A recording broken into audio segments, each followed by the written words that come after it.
आप देख रहे हैं नेट्रिक न्यूज, साहस सच कहने का। नमस्कार, मैं हूं देवनाथ पांडे और आप देख रहे हैं नेट्रिक न्यूज। तलाक तलाक तलाक, जी हां, ये वो तीन कड़वे शब्द हैं जो शायद ही कोई महिला सुनना पसंद करेगी। ये वो तीन शब्द हैं जो महिलाओं की हंसती खेलती खुशहाल जिंदगी को बर्बाद करने के लिए काफी है। ये वही तीन शब्द हैं जो महिलाओं के कानों में पिघले हुए शीशे की मानिंद उतरते हैं। इन तीन शब्दों ने न जाने कितनी महिलाओं की जिंदगी को नासूर बना दिया है। अगर इन्हीं तीन शब्दों का इस्तेमाल करने का हक महिलाओं को दे दिया जाए तो यकीन मानिए मर्दों को महिलाओं की तकलीफ का अंदाजा लगते देर नहीं लगेगी, क्योंकि जिसको चोट लगती है तकलीफ भी उसी को होती है। मगर आज हम तलाक पर नहीं बल्कि फतवा क्या होता है उस पर रोशनी डालेंगे। आपने टीवी पर कई बार फतवे पर डिबेट होते देखा होगा। मैगजीन और अखबारों पर भी इस शब्द ने कई बार सुर्खियां बटोरी हैं। 3 तलाक पर भी फतवे जारी हो चुके हैं। कई मौलानाओं ने इसके पक्ष में रहकर अपने तर्क दिए हैं, जबकि बहुत से इस्लामिक स्कॉलर्स ने इसका विरोध भी किया है। फतवे कहां तक जायज हैं, ये हमेशा से एक बहस का मुद्दा बना रहा है। न जाने कितनी बार मौलानाओं और कई मुस्लिम इदारों की तरफ से तलाक देने के सही तरीके के ऊपर बहस होती रही है। आखिर क्या होता है ये फतवा? फतवे के मायने क्या हैं? इन्हें कौन जारी करता है? फतवे की कानून में कितनी जगह है? इस्लाम में फतवे की कितनी मान्यता है? आइए इन्हीं सब बातों पर एक नजर डालते हैं। फतवा ये शब्द अरबी भाषा से आया है। इसको हम अंग्रेजी में मुस्लिम लॉ भी कह सकते हैं। फतवा शरिया कानून के अनुसार कुरान और हदीस की रोशनी में दिया जाने वाला एक लिखित आदेश है। लेकिन अगर आप ये सोचते हैं कि ये आदेश कोई भी मुस्लिम व्यक्ति, इमाम या मौलवी जारी कर सकता है तो आप गलत हैं। फतवा जारी करने का काम केवल उसका होता है जिसे मुस्लिम समाज में मुफ्ती के नाम से जाना जाता है। दरअसल मुफ्ती एक उपाधि होती है जिसका बाकायदा इम्तिहान होता है, जिससे शरिया कानून, कुरान और हदीस को तफसील से समझाया जाता है और उसको पास करने के बाद ही इनको ये उपाधि दी जाती है। फतवा जारी करने का काम केवल और केवल मुफ्ती साहब का ही होता है, जिन्हें शरिया कानून की पूरी तरह से समझ होती है। आसान लफ्जों में फतवे को यूं समझिए कि एक राय होती है जो मुफ्ती साहब के जरिए दी जाती है। जब कोई मर्द या औरत अपनी परेशानी लेकर उनके पास पहुंचता है तो वो उन्हें उनकी परेशानियों का हल इस्लामी तरीके से करने के लिए कहते हैं। या जब कोई मुसलमान गैर इस्लामिक बात करता दिखाई देता है तो मुफ्ती साहब कुरान और हदीस की रोशनी में फतवा जारी करते हैं। फतवे का मतलब है मुस्लिम लॉ के मुताबिक लिखित नोटिफिकेशन जारी करना। अब यह समझना जरूरी है कि आखिर शरिया कानून होता क्या है। दरअसल शरिया कानून की जड़ें हदीसों और कुरान से जुड़ी हुई हैं। पैगंबर मोहम्मद साहब ने अपनी जिंदगी में जो काम किए हैं वही सब काम हदीसों में दर्ज हैं। मिसाल के तौर पर वो कैसे खाना खाते थे, उनके पानी पीने का क्या तरीका था और वो अपने वालिदैन यानी अपने माता पिता से किस तरह मुखातिब होते थे, वो किस तरह वजू करते थे, किस तरह नमाज पढ़ते थे, अपने दुश्मनों के साथ उनका क्या बर्ताव हुआ करता था। कहने का मतलब है उनकी जिंदगी से जुड़ी हर एक बात, उनकी पसंद और नापसंद सब कुछ हदीसों में दर्ज है और इन्हीं सब बातों को संग्रह करके शरिया कानून को बनाया गया। फतवा हदीसों और कुरान को मद्देनजर रखकर दिया जाता है। मगर यह फतवा देने का काम हर किसी का नहीं है। फतवा बड़े से बड़ा इमाम भी नहीं दे सकता, चाहे वो दिल्ली की जामा मस्जिद के शाही इमाम ही क्यों ना हो।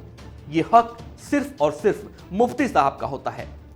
मुस्लिम समाज में फतवे को लेकर लोगों के बीच कई बार डर देखने को मिलता है, लेकिन हम आपको बताते चले कि फतवा कोई कानून नहीं है बल्कि ये एक राय है जिसको मानना या ना मानना आपके हाथों में है। पैगंबर मोहम्मद साहब ने भी यही फरमाया है कि मजहब में कोई जोर जबरदस्ती नहीं होनी चाहिए। उनके जीवन काल में ये कहीं देखने को नहीं मिलता कि हुजूर साहब ने अपनी राय किसी पर जबरदस्ती थोपी हो। बस इस्लाम की पैरोकारी करते गए और उनकी शख्सियत से प्रभावित होकर लोग मुसलमान बनते चले गए। आपको बता दें कि फतवा देने के लिए बाकायदा एक अथॉरिटी होती है जो पूरी तरह सोच विचार करने के बाद ही अपनी राय देती है। ज्यादातर फतवों में ही हालात और हवाले ही जुड़े होते हैं। ऐसे में सब पर फतवा लागू नहीं किया जा सकता, क्योंकि जब कोई सवाल ही नहीं होगा तो फतवा देने का कोई मतलब ही नहीं होता। अगर कोई मुफ्ती अपनी राय आपको दे रहा है तो आप पूरी तरह से उस पर अमल करने या ना करने के लिए आज़ाद हैं, क्योंकि ये आपका निजी मामला है। आप शरिया कानून को माने या ना माने। हिंदुस्तान एक लोकतांत्रिक देश है। यहाँ शरिया कानून या किसी भी धर्म के कानून को कोई मान्यता नहीं दी गई है।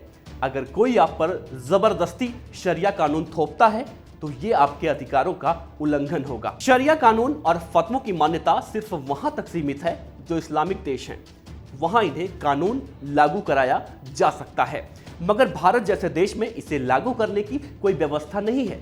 इसीलिए फतवा देना यहां पर बेमानी है।